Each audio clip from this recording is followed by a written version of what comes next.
What's up guys, Party Percy here and welcome back to a new guide. This time we're gonna talk about the Platino Field.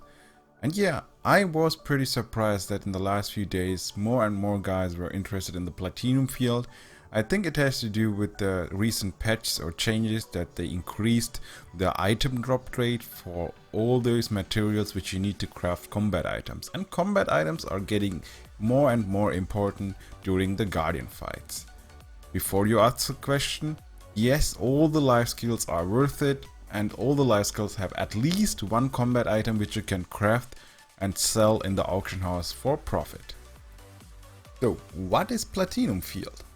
Platino Field is a content which has its main focus on life skill and can be done with random people, solo, or with your own party. And where and how can you enter Platino Field? You can enter Platino Field at the same place where you can also enter Tower, Cube or Boss Rush, and it needs also one Zillions order to enter. If you interact with the table which has a billboard as an icon on the minimap, you will see two Platino Fields on the bottom. The right one is for mining, lumbering and gathering, the left one is for fishing, archaeology and hunting. Also close to that table you will always find two exchange NPCs where you can exchange life skill mats, map pieces or platinum coins for treasure maps or life skill gear crafting and polishing materials. Be aware that those treasure maps won't give you any gear and will only give you life skill mats, seals and or shilling. So if it requires the same ticket to enter as cube and other stuff, why should you do this then? The first reason to enter Platino Field is to level up your life skill faster. In the Platino Field you will get increased life skill XP for harvesting nodes. The other reason is to get platinum coins and mats faster, which you need to craft the crafter gear. Now before I explain you how the Platino Field works, three warnings here. First, the Platino Field has only nodes above tier 4 and goes up to tier 6, which means you should be able to harvest at least tier 4 nodes with the green tool.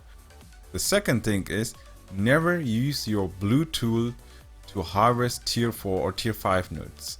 Save them to harvest the tier 6 nodes as soon as you have unlocked the tier 4 skills on your life skill tree. The next thing, the life skill gear is not easily done and it's even harder to enchant because you will need tons of materials from different life skills to enchant life skill gear. The best way to craft and get mats for enchanting life skill gear is to trade with guild or friends. You can also use the life skill trade channel on Tea Party Discord if you want. Just join our Discord. The link is down below and use that channel to trade materials with other players. Finally, let's talk about what you should do in the Platino Field once you enter it. Okay, so I will explain the Platino Field based on my experience, so doing it over I guess 50 times. But keep in mind I did only the Platino Field for mining, lumbering and gathering, but I think the other one should be pretty similar. Now, you will spawn close to a vendor and an orange circle on the ground as soon as you enter the Platino Field. Memorize this spot because this is where you should bring back relics. You can bring back up to 4 relics, and at the end, when the time runs out, you will get 1 to 5 platinum coins randomly, of course, for every relic you brought back. As mentioned, up to 4 relics. You get relics randomly when you gather stuff.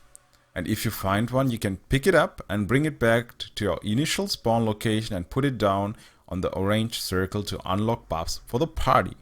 Be careful, if you take too much damage while carrying a relic, it can get destroyed. You can see on the top left corner of your screen the buffs related to the relics. The buffs on the top left are really important. You will unlock those from top left to bottom right once the team brought back a certain amount of relics. To unlock all the buffs, your party needs to bring back 12 relics in total.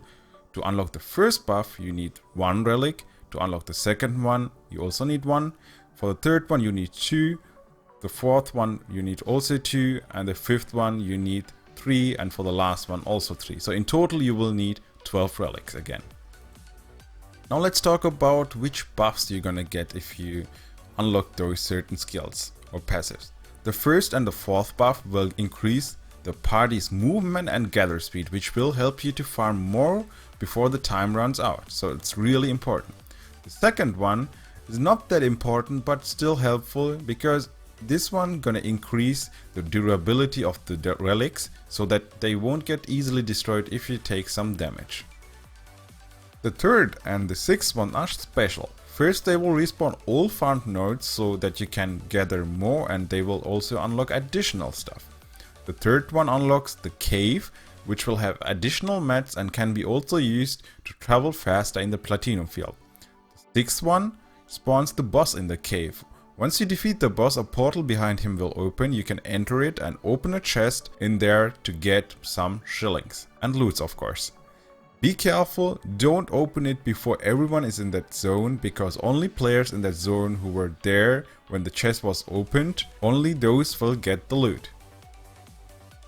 So now you know the basics, but before I end this guide, a few suggestions. You should try to bring back at least 2 to 3 relics so that your team can unlock all the buffs. Don't be that guy who is just farming and relying on the team for everyone to bring back 4 relics, otherwise they won't get up to 12 to unlock all the nodes. So help them a little bit, don't be that guy, and if you don't help them, don't be surprised if you get kicked out of the Platinum Field, which will be really bad. If you are farming XP and mats, you can actually also ignore the boss and the chest. So at the end, when all the buffs are active, the boss will spawn as mentioned, but it is not that important to get the chest. The chest will of course drop some purple stuff, but those are not that important if you just want materials and farm some XP for your life skill. I hope this guide was pretty easy to understand. I wrote a script for the first time, guys. Usually I talk, I think about the stuff I want to talk and just talk, but this time I wrote an entire script. I don't know if you could hear the difference. Maybe I should do it like this for the next few videos. I don't know. And as always, if you have any questions, feel free to ask in the comments in our Tea Party Discord or on my stream. So thanks for watching, guys. And as always, I really appreciate your help and support in this channel or on stream. And see you guys on the next guide. Your Tea Party Percy.